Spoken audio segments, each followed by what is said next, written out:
Rockefeller was the second of 6 children born in Richford, New York, to con artist William A. Rockefeller Sr. and Eliza Davison. His father claimed to be a botanic physician who sold elixirs and was described by locals as Big Bill and Devil Bill. He permanently abandoned his family around 1855 and lived with second wife. His mother, Eliza, was thrifty by nature and by necessity, and she taught her son that willful waste makes woeful want.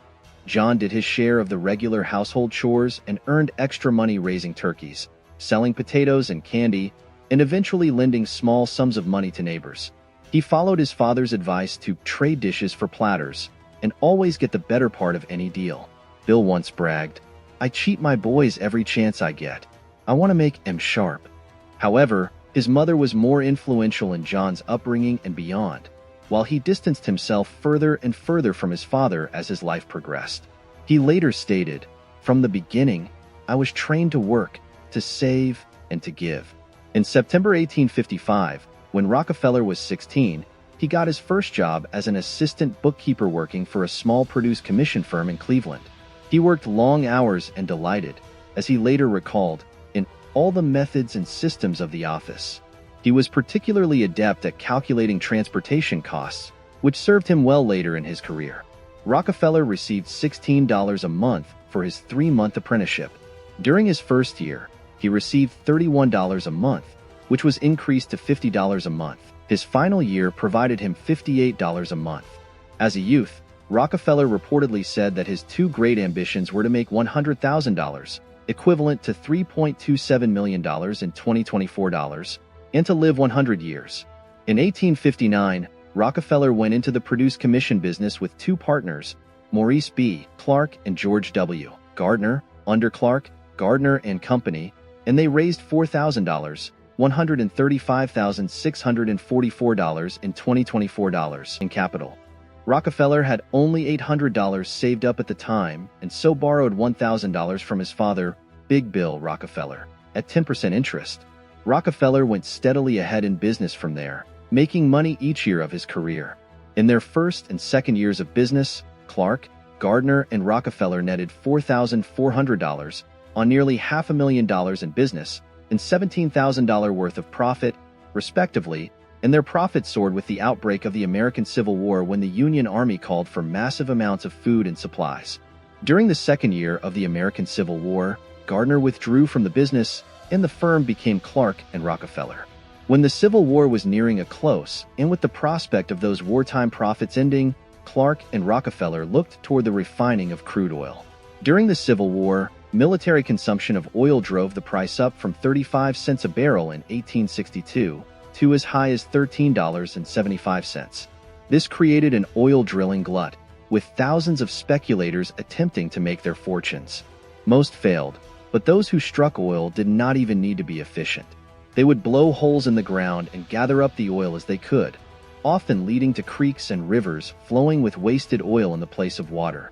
In 1866, William Rockefeller Jr., John's brother, built another refinery in Cleveland and brought John into the partnership. In 1867, Henry Morrison Flagler became a partner, and the firm of Rockefeller, Andrews and Flagler was established. By 1868, with Rockefeller continuing practices of borrowing and reinvesting profits, controlling costs, and using refineries' waste, the company owned 2 Cleveland refineries and a marketing subsidiary in New York. It was the largest oil refinery in the world. By the end of the American Civil War, Cleveland was one of the 5 main refining centers in the U.S. On January 10, 1870, Rockefeller abolished the partnership of Rockefeller, Andrews, and Flagler, forming Standard Oil of Ohio.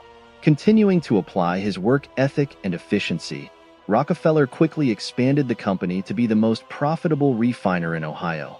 Likewise, it became one of the largest shippers of oil and kerosene in the country.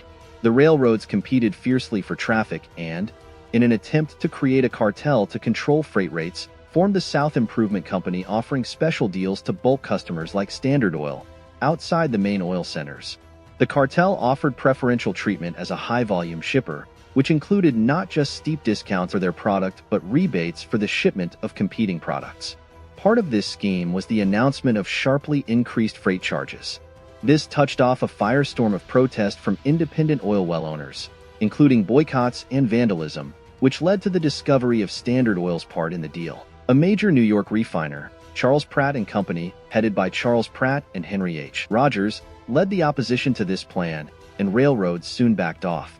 Pennsylvania revoked the cartel's charter, and non-preferential rates were restored for the time being. While competitors may have been unhappy, Rockefeller's efforts did bring American consumers cheaper kerosene and other oil byproducts. Before 1870, oil light was only for the wealthy, provided by expensive whale oil. During the next decade, kerosene became commonly available to the working and middle classes. Undeterred, though vilified for the first time by the press, Rockefeller continued with his self-reinforcing cycle of buying the least efficient competing refiners, improving the efficiency of his operations, pressing for discounts on oil shipments, undercutting his competition, making secret deals, raising investment pools, and buying rivals out. In less than 4 months in 1872, in what was later known as the Cleveland Conquest or the Cleveland Massacre, Standard Oil absorbed 22 of its 26 Cleveland competitors. Eventually, even his former antagonists, Pratt and Rogers, saw the futility of continuing to compete against Standard Oil. In 1874, they made a secret agreement with Rockefeller to be acquired. By the end of the 1870s, Standard was refining over 90% of the oil in the U.S. Rockefeller had already become a millionaire. $1 million is equivalent to $32 million in 2024 dollars. In 1877, Standard clashed with Thomas Scott, the president of the Pennsylvania Railroad, Standard's chief hauler. Rockefeller envisioned pipelines as an alternative transport system for oil and began a campaign to build and acquire them. The railroad, seeing Standard's incursion into the transportation and pipeline fields, struck back and formed a subsidiary to buy and build oil refineries and pipelines. Standard countered, held back its shipments, and, with the help of other railroads, started a price war that dramatically reduced freight payments and caused labor unrest. Rockefeller prevailed, and the railroad sold its oil interests to Standard. In the aftermath of that battle, the Commonwealth of Pennsylvania indicted Rockefeller in 1879 on charges of monopolizing the oil trade, starting an avalanche of similar court proceedings in other states and making a national issue of Standard Oil's business practices. Rockefeller was under great strain during the 1870s and 1880s when he was carrying out his plan of consolidation and integration and being attacked by the press. He complained that he could not stay asleep most nights. In 1882, Rockefeller's lawyers created an innovative form of corporation to centralize their holdings, giving birth to the Standard Oil Trust.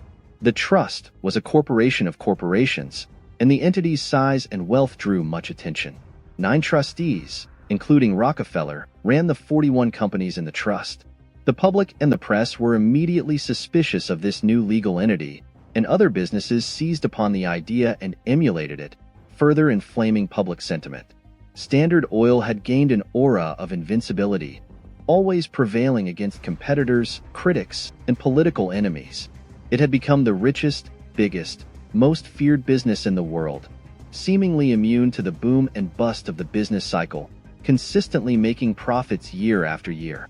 In the 1890s, Rockefeller expanded into iron ore and/or transportation, forcing a collision with steel magnate Andrew Carnegie, and their competition became a major subject of the newspapers and cartoonists.